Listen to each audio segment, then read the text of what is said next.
Praise the lord. ప్రభు అయిన యేసుక్రీస్తు నామములో మీకు శుభములు.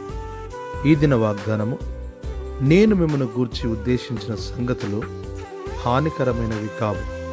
ఇర్మియా గ్రంథం 29వ అధ్యాయం 11వ వచనం. మనము దేవుని సృష్టి, ఆయన పోలిక. మనపై ఆయన యొక్క ప్రేమ ఎంతో అపారమైనది. జగత్తు పునాది వేయబడక మునుపే మనలను ఆయన ఎరిగిన దేవుడు. మనలో ప్రతి ఒక్కరి విషయమై ఆయన ప్రణాళిక, ఉద్దేశము కలిగి ఉన్నాడు. అవి ఆకాశం కంటే ఎంతో ఉన్నతమైనవి. అందులో మేలు, కీడు రెండూ కలిగి ఉంటాయి. కానీ కీడును సైతము మరలా మేలుకరముగా మార్చగలిగిన వాడు మన ప్రభు. ఇది నీ పక్షముగా దేవుని చిత్తం. ఈ సత్యం ఎరుగక మేలు జరిగితే దేవుడు దయ చూపాడని, కీడు జరిగితే దేవుడు మర్చిపోయాడని, అన్యాయం చేశాడని మాట్లాడతాం.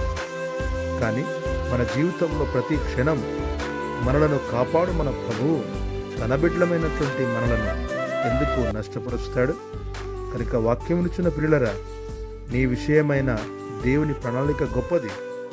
ఆ ప్రణాళికను తెలుసుకొని అందులో నడుచుకును. ప్రభు తాను కోరిన స్థానంలో నిన్నుంచుతాడు. ప్రభు కృప నీకు తోడెనుగాక.